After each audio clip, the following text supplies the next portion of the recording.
Okay, sorry. All right, we're going to be dividing polynomials. I realized in some of the earlier videos she looks younger, like 8 months younger and skinnier. So I'm like, okay, I need to document her getting fluffy over quarantine. Okay, look, we're going to be dividing polynomials. Now, this is optional for us, okay? But I'll still show the video in class and we'll go over it. And if you would like to practice it, super. All right. You don't necessarily have to memorize this. Just know that when I solve these examples, remember, I'll have this as a PDF, this and the assignment. We're going to do 1, 2, 3 examples. This one's really straightforward. This one covers a placeholder. See that, like 0x. And then I'll show you on another sheet of paper the other options that you can do, like 0x, just a box, a 0, an underline, or you just leave it empty as a space. And then this one's kind of straightforward too. Okay, and then I'll make another video as far as decimals. Okay, so we're going to be dividing polynomials.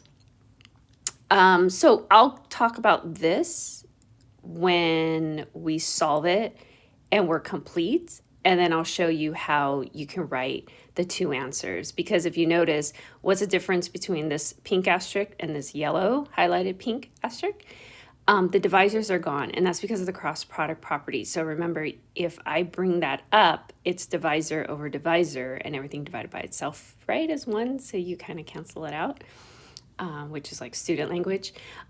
So you can write the answer as the dividend is equal to the quotient plus the remainder, right? And if the remainder is negative, then obviously that's a negative. So we'll do them. I'm going to do only 3 here, but again, I don't expect mastery after 3 problems. Okay, here we go.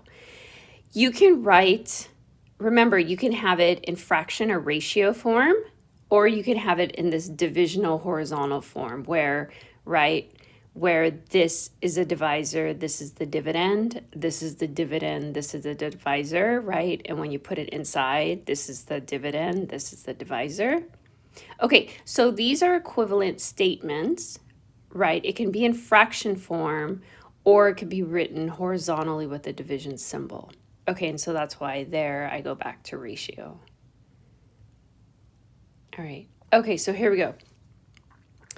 We're going to take 4n and we're going to divide it into 8n squared minus 36n. So here it is. All right, you got to know your multiplication table and you have to understand exponents. Okay, so here's essentially what you're doing. You are going to take 8n squared and you're going to divide it by 4n. All right, students have had different viewpoints as far as what they favor.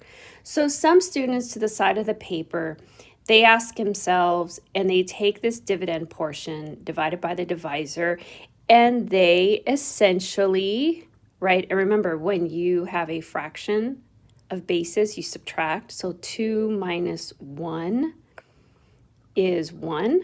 So 2n to the 1, right? So law of exponents for division, you subtract your exponents. So 2 minus 1, that's how I get the 1, right? Because think about it, if I have 2 n's on the top, 1 on the bottom, I'm left with 1. Okay, some students like doing this, and so they come up with 2n. Okay, what do other students see? What do I multiply by? And I know now you're looking at this, so let me just write it here.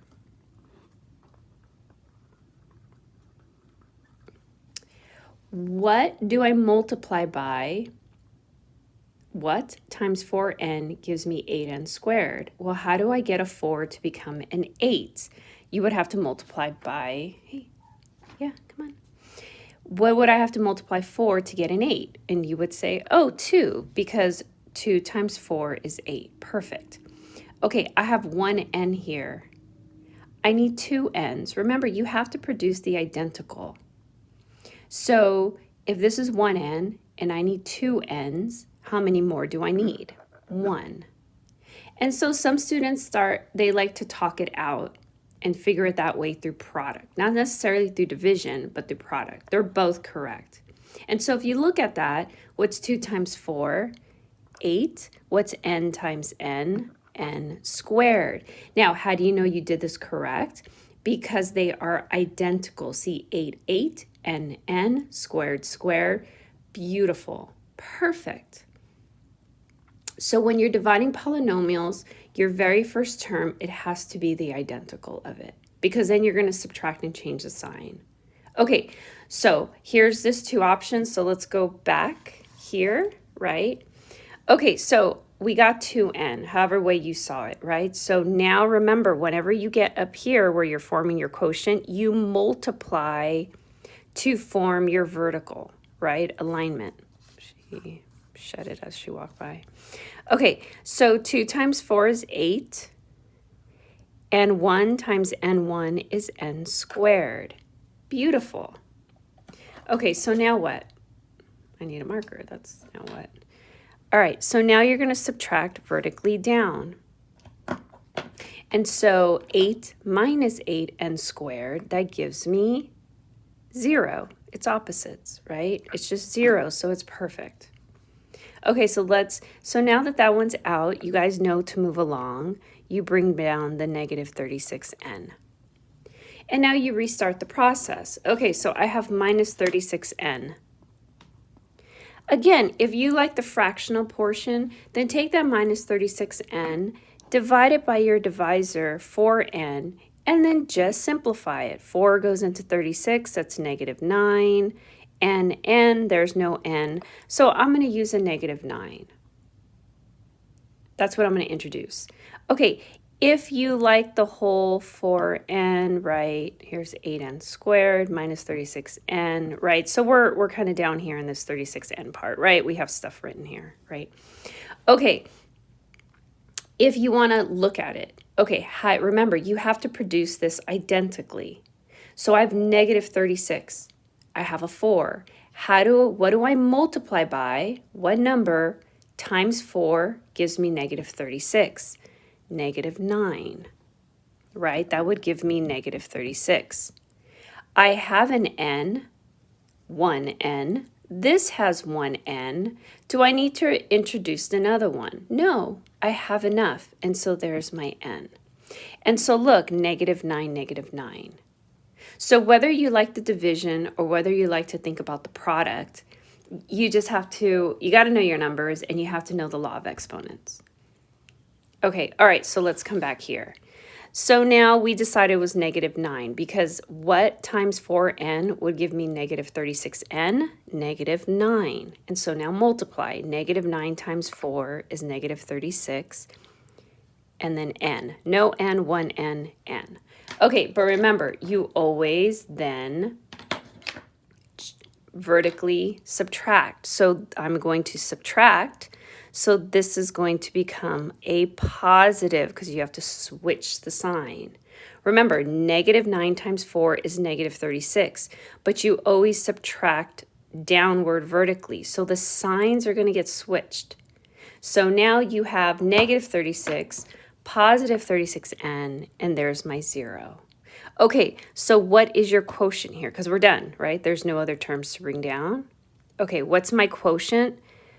This is your quotient. Oh, sorry, it's out of focus. This is my remainder. Okay, so how do you write the answer then? Okay, you have it two ways, so kind of going back to this as well. So I'm going to do quotient plus remainder over divisor, and then I'm also going to write this one. And they're both popular. Okay, so I get 2n minus 9. There's that one, right? Now remainder 0. You could even just put plus 0 over 4n. Or 2n minus 9 plus 0, but what's the point of the 0, right? Like, it's just 0. So ultimately, because your remainder was 0, this is your quotient. I still wrote it, though, just so that on the other ones you can see that it's not going to be 0. Okay, next one. We have a placeholder here. All right, so look, I talked about it with adding and subtracting, but in division, it's now not optional. Now, your placeholder just depends on what you prefer to write. Okay, so look, see how this is 42x squared, and then it jumps to a constant 33. See how there's no x term? So we need a placeholder. So this is 42x squared. So it goes x squared, x constant. There's my placeholder. Okay, your placeholder is up to you. If you want to write 42x squared, just put an underline negative 33. That's perfect. If you want to just write nothing and just leave a space, that's perfect. If you want to just put a box so that you kind of remember that's your placeholder, it's up to you.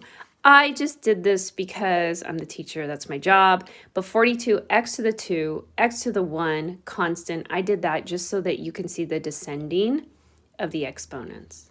Okay, but again, pick your placeholder. And that's what this means right here. Whether you want the 0x, the box, the 0, or an underline, it's up to you. Okay, so if you want to put a 0 here, that's up to you. All right. Okay, that's what a placeholder is, because when we start multiplying, you need that placement. Okay, so this is my dividend, this is my divisor, here we go. Okay, again, back to what we were saying, what you prefer. I have the door shut and the cat wants to get out, and let's just hope she just finds somewhere comfy to sit until I'm done. Okay, you have 42x squared, 7x. You're only going to take the first, because look, now this is a binomial. Remember, this was a monomial. So what happens with a binomial? The distributive property. See how we only multiplied once, and then we got our term? Whatever we choose here, we're going to multiply once, twice. So you're going to start having two terms because it's a binomial. Okay. Okay, so 42x squared, only take the leading term, which is 7x. Here we are. All right. Simplify that. 7 goes into 42 6 times. There's 2 x's, 1 x. 2 minus 1 is 1. Okay, I'm going to end up producing a 6x here. Right? Okay, if that wasn't your thing, you could ask yourself, how do I make 7 become 42? What times 7 gives me 42? 6. Whoops, sorry. I have 1x. There are 2 here. I only have 1. How many more do I need? Well, if I have $1 and that's $2, I need 1 more dollar, right? Remember, when you're multiplying bases, you add. When you're dividing bases, you subtract. These are the law of exponents that you guys have to remember. Okay, so notice I get the same. Perfect, right? So you just have to pick your method. All right, so here we go. So now when you want to line it up and you're going to multiply by this forming quotient, you have to multiply twice because there's 2 terms. This is a binomial. So this 6x is going to go times, write it, times, write it. Okay, so I get 6 times 7 is 42x squared. And notice x2, 6 times 7, 42. They're perfectly identical. That's how you know you did it right. If they were different, no. Okay, you have to go with the second term. 6 times 7 is 42x. And so that's why we put the placeholder, because notice this is now an x term. Had you had the 33 here with the constant, they would not be aligned correctly. Okay, and so now what do you do with long division? You subtract, which means you're going to change the sign. So this is going to become negative as well as this one, right? We're going to switch the signs. Okay, so what's 42 minus 42? That's 0. Perfect. What's 0 minus 42x? Negative 42x. And now bring down that negative 33. And you're going to restart the process of how I come up with forming more of my quotient. Okay. Okay, so now what do you have? You have negative 42x and you have 7x. So what would I multiply by to the 7x to get the negative 42x? Well, it's very similar, right? So it's going to be negative 6. Negative 6 times 7 gives me negative 42. This has an x, no x, perfect, just x. Right? Remember, you have to form the identical term, the leading term. So negative 6 times 7x is negative 42x, but again, you have to multiply to both terms. Negative 6 times 7 is negative 42. And now you're going to go ahead and subtract downward. But if you're going to subtract, that means you have to switch the sign. So this 42 is now positive. This negative 42 is now positive. And now what do you get? This gives me 0, so you know you did that right. And now what's negative 33 plus 42? 9? Yeah, 9. I wasn't sure. Okay, so now what is this? This is what your quotient. This is your remainder. Okay, so how do I write it? You would write it as 6x minus 6 plus, because that 9 is positive, 9 over your divisor, 7x plus 7, right? Remember, quotient plus remainder as a fraction of over the divisor. We'll get to this one right now, right? Okay, so you can see that written, because that's my remainder. 9 with the 7x plus 7. Remember, that's why I did that 4th grade lesson, so that you guys would remember how we wrote our fraction remainders. Okay, there's this. Or, right, you're like, okay, I already know that's 7x plus 7. You would write 6x minus 6, and then they usually put parentheses plus 9. And then that is your answer. Either of these are your answer. Is properly written. And that comes from, whoops, I'm sorry. That comes from here. Okay. Okay, one more, but there's no placeholder here. Okay, take the binomial x plus 4, divide it into the trinomial 3x squared plus 7x minus 20. Okay, here we go. I have x, that's my leading term. Here's my leading term. I have x, I need to make a 3x squared. Okay, well, I need 3, right? Because 1 times 3 gives me 3. Perfect. I have 1x. There's 2 x's here. I need 1 more. So 3x times x gives me 3x squared. Perfect. But now what you multiply to the first, you have to multiply to the second, right? It's a binomial distributive property. So what's 3x times 4? Positive 12x. And now you subtract downward. So subtraction, and now you're going to switch the sign. This 3 is positive, it's now negative. This 12 is positive, it's now negative. And so now what do you get? Opposite 0, perfect, you did it right. 7 minus 12, negative 5x, and now go ahead and bring down this negative 20. And now you're going to restart. Okay, so now back to what we did in the beginning. I have an x, I have a negative 5x. What would I multiply by? What times x gives me negative 5x? Negative 5. So now you're going to multiply it twice because there's 2 terms in your divisor. Negative 5 times x is negative 5x. And look at how perfectly identical it is. That's how you know you did it right.